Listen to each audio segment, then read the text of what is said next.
Ngaphambi kokuba uConstable uSizwe Zungu eqhubeke nokwethula ufakazi namhlanje, umshushisi wombuso ukhale ngokwenziwe umsolwa wesihlanu izolo, uFisokuhle Ntuli enkantolo. It's a clip of this camera, my lord, that captured one of the accused making gestures to this witness while he was testifying. Ngokwalo mfanekiso awuthunyelwe, uthi uNtuli ubonakala enza izimpawu zokwesabisa ufakazi. Ijaji licele ukuthi uNtuli achaze ukuthi ubeqondeni ngalezi impawu azenzile. What were you intending to convey, or what are you conveying? uNtuli ke uthe akasakhumbula ukuthi ubethini ngoba ziningi izinto abazixoxayo nabanye abasolwa uma belalele icala.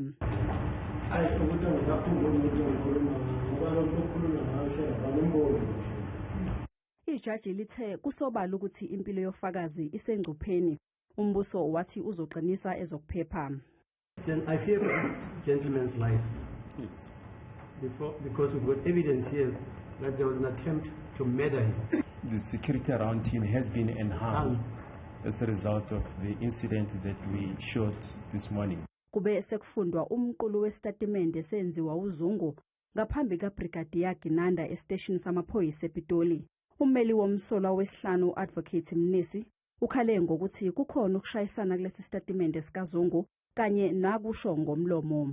Because all along we under the impression that this is the original version, but as I attentively listen to the testimony of this witness, it changes the complex or the complexion of the answer that we got from my colleague. uZungu uvumile ukuthi akhona amagama aphambene estatimendeni sakhe, kanti ke wambikela uGinanda ngalokhu khathi esibhala ngomshini. Amanye wakhona kodwa awangenanga ngalendlela. For example, mawabheka paragraph 5, ithi kungeneyo accused number 1, accused number 2 and accused number 5. Icala liguqele umsombuluko.